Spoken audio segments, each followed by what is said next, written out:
Et bonjour à toutes et à tous et bienvenue dans cette vidéo de test produit. Donc là c'est la marque CarPodGo qui nous a fait confiance et donc qui nous a envoyé ce produit. Donc on va le découvrir ensemble. Donc il s'agit d'un autoradio, vous savez, Android Auto ou CarPlay Auto, donc à utiliser avec soit les téléphones de la marque Apple, donc sous iOS, donc pour CarPlay Auto et Android Auto pour tous les autres. Donc il fait notamment autoradio, GPS, etc. Vous verrez que c'est extrêmement complet tout ce qu'on peut faire avec cet appareil. Donc on va le déballer ensemble.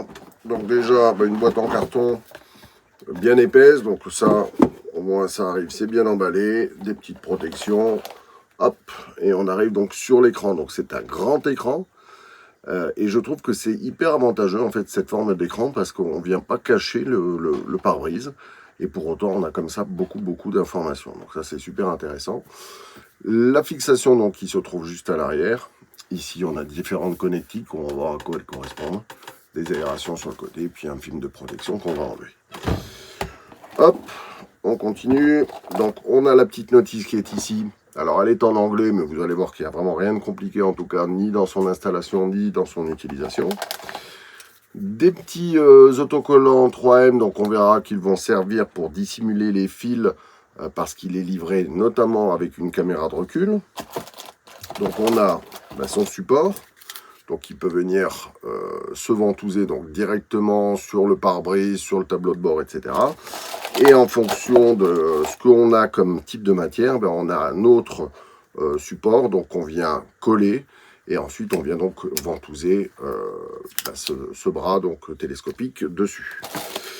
Ici, on a ce que je vous disais, donc la caméra de recul, donc avec un fil extrêmement long, donc pour pouvoir le passer, et donc pour le fixer par endroit, on peut utiliser ces petits autocollants. Et là, on a également donc l'autocollant avec les vis pour venir fixer la petite caméra. Là, on a le cordon donc chargeur allume-cigare. Hop, on va l'ouvrir. Voilà. Donc avec le bouton on off, donc ça c'est toujours pratique, hein, ça permet de ne pas avoir à le débrancher. De quoi rebrancher donc une prise USB-A, hein, comme ça on perd pas la place, et donc on est en USB-C. Je vais vous ouvrir en même temps. Hop. Ce sachet donc avec la petite caméra, donc le cordon, la caméra de recul, voilà. Et puis donc de quoi visser, coller. Ensuite on a un adaptateur ici, donc USB-A vers USB-C, donc USB-A femelle vers USB-C mâle. Un autre support de fixation, donc en fonction de ce qu'on souhaite utiliser et de là où on veut le mettre. Ça c'est notamment, je pense, si on veut le coller directement sur le pare-brise. Ici, c'est un petit appareil donc, qui permet d'avoir donc le Bluetooth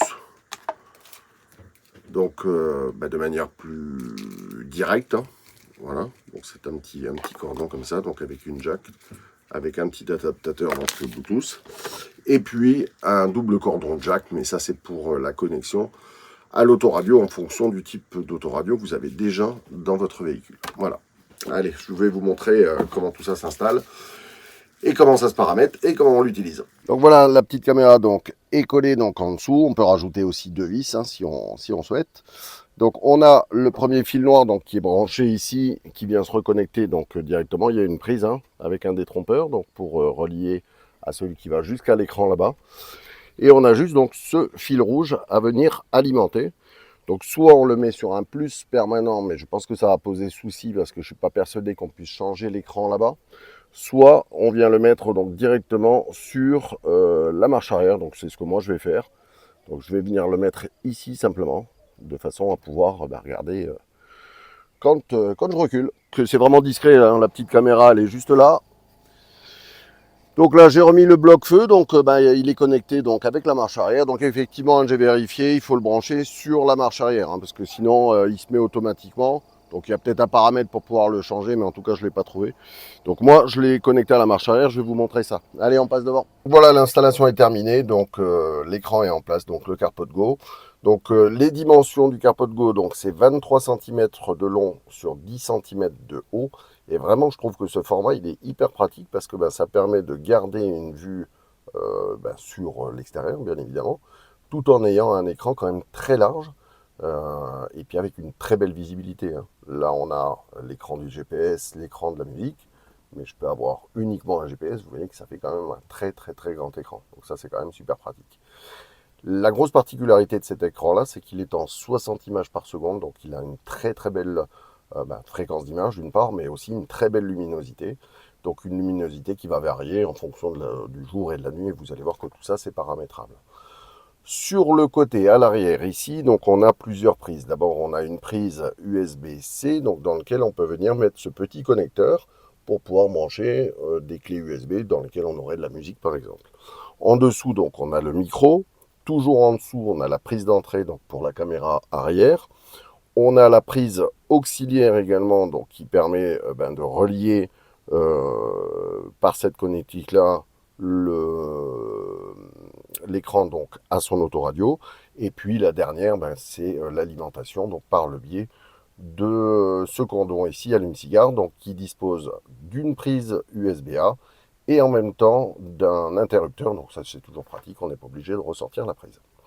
Voilà, donc moi j'ai pas utilisé le grand support, puisque j'en ai pas eu besoin, j'ai utilisé le plus petit des deux, donc qui est livré avec son support autocollant, hein, en fonction du type de revêtement qu'on a sur le tableau de bord, ou si on souhaite le mettre par exemple sur la vitre directement.